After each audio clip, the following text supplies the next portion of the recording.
Women empowerment की बात करते हैं, वुमेन एम्पावरमेंट पढ़ाते हैं, लेकिन वुमेन एम्पावरमेंट है कहाँ? यहाँ कहीं दिख रहा है आपको? वुमेन एम्पावरमेंट नहीं है ना। लड़की घर में सेफ है, ना बाजार में सेफ है, ना स्कूल में सेफ है, ना कहीं सेफ, कहीं भी सेफ नहीं है। लोग कहते हैं कि लड़की को संस्कार सिखाओ। अरे पहले मैं अपने बेटे को तो संस्कार सिखाओ, फिर जाके लड़की के ऊपर उंगली उठाओ ना।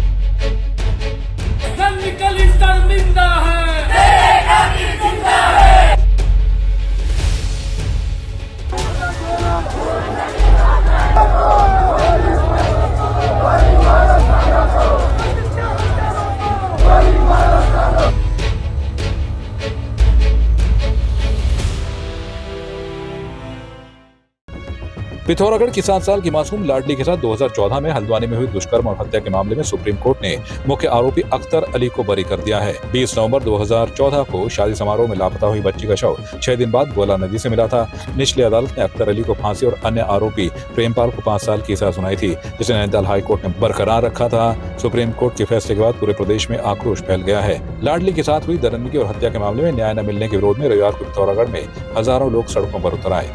जन सैलाब ने नगर निगम स्थित रामलीला मैदान से कलेक्ट्रेट तक विशाल जुलूस निकालकर लाडली को न्याय दिलाने की मांग की। Simalgair Bazaar, Gandhi Chowk, Siltham, roadways bus station, केमो स्टेशन और गुप्ता तिराहा होते हुए प्रदर्शनकारी कलेक्ट्रेट पहुंचे।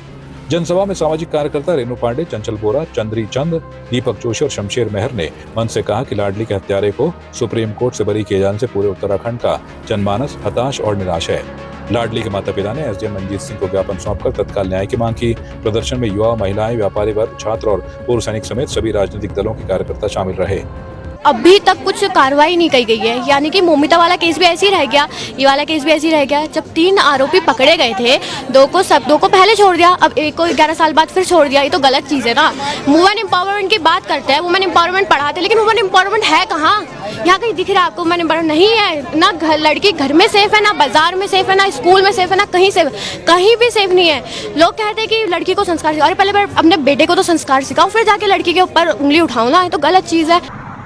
हमारे ताराचंद जी जो हमारे संगठन के महामंत्री हैं, उनकी भतीजी कशिश, जिसको 20 नवंबर 2014 को जिस प्रकार से अपहरण कर बलात्कार के बाद हत्या की गई थी उसकी, और उस मसले पर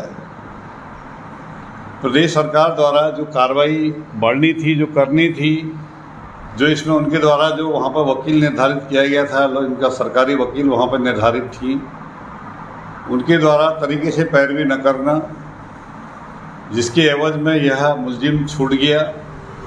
और यह हमारे प्रदेश के जनमानस के साथ एक ऐसा अत्याचार है कि अगर घर की छोटी बच्ची ही सुरक्षित नहीं है तो हम सरकार पर क्या भरोसा कर सकते हैं।